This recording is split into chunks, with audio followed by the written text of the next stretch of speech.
I mean, look, I can see the argument for not being too much in the weeds with the day-to-day operational details of your campaign. It can actually hurt you as a candidate. But this is a president who often seems distant from his own administration. He's distant from his own campaign. So what does he care about? And what's he doing every day? And why is he there? We see him tweeting a lot. We see him watching a lot of cable news. Not that there's anything wrong with that. And I think it's important for him to figure out exactly why he's there and what fight he wants to wage. It often does seem like he relishes the combat of it. Yep. The approval ratings are the one thing that in that story that jumped out, that he cares about how much people like him.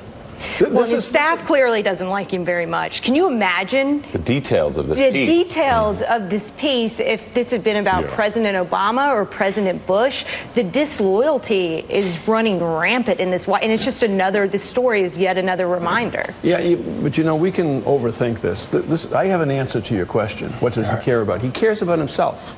That's all he cares about himself. And every day is just an extension of a show that he has with set-up villains, in case it's either Joe Biden or it's the Mexican government, whatever. But, Gene, I'm wondering if in Washington more people realize that this is just a daily show, that the president is obsessed with himself, not the country, not any formulation of plans to improve the country, not his goals for his administration's first term, or certainly not what would be a second-term set of goals. It's himself.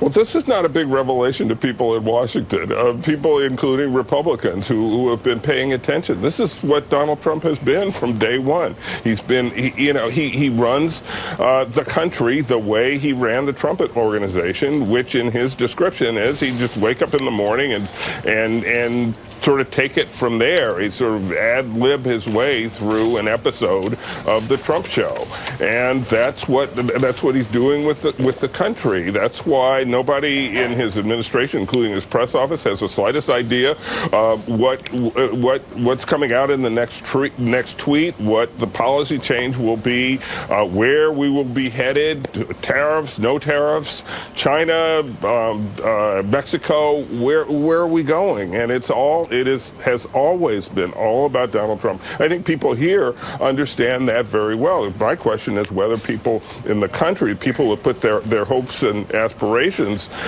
in Donald Trump, begin to understand that really he's about himself. He's not about them. No, they actually, Mika, they haven't figured that out yet. I think they will during the campaign. I think a lot of Americans. But we're not there yet. Will we may not get there. It's just so important to remember again, as everybody's saying, Donald Trump lives in the moment. And that has worked because up until now, he's figured out how to keep everybody off balance with a crazy tweet here, a crazy statement there, constantly trying to keep them off balance. A trade war with China, that starts to resolve itself, so he starts a trade war with Mexico. Yeah. The markets rebel against him. He knows he can't have a weak stock market. So what does he do? He makes up a fake agreement, secret agreement, which we find out, the Mexicans said last night, no, there was never a secret agreement. So now he's moving back to fighting China. Well, people are going to catch on, and when suddenly your 4 years can be reduced to 30-second ads, those 30-second ads are going to be devastating against Donald Trump, and he's not going to be able to tweet his way out of that corner. Still ahead on Morning Joe, President Trump says that deal